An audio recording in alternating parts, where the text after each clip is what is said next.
tunashuhudia ujio wa madaktari bingwa na bingwa bobezi katika maarufu kama madaktari wa Dr. Samia kwa awamu ya 3 katika mkoa wa Ruvuma, na wataalamu hao watakuwepo kwa muda wa siku 6 kuanzia tarehe 26, yani leo, hadi tarehe 31 Mei 2025.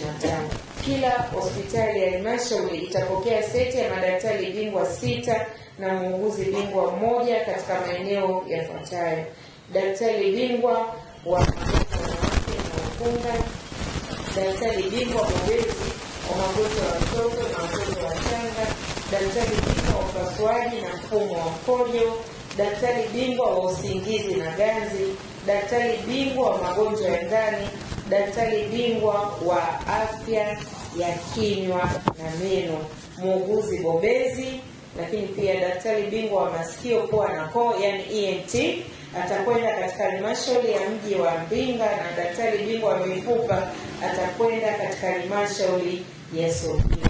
Lakini pia nilipewa taarifa wakati naongea na viongozi, Dr. Grace kutoka wizarani pamoja na Dr. Mapunda, kwamba hawa wauguzi bobezi watakuwa attached kwenye huduma za theater na huduma nyingine ambayo watashiriki kwenye masuala pia ya watoto na wanawake. Ndugu wataalamu wa sekta ya afya na wananchi, wataalamu hawa sina shaka kazi yao wataifanya kwa ufanisi mkubwa, kwa sababu serikali yetu imeboresha upatikanaji wa dawa, vifaa tiba pamoja na miundombinu ya kutolea afya huduma za afya. Kwa hiyo ni matumaini yetu kuwa huduma zitakazotolewa zitakuwa kamilifu. Tunabudi kuendelea kumshukuru sana Mheshimiwa Rais kwa kazi kubwa anayoifanya. Kama wananchi, kama wataalamu, kama wawakilishi wake, taendelea kumwombea kwa dua nyingi sana kwa ajili ya kutuletea maendeleo katika nchi yetu na hususan mkoa wetu wa Ruvuma.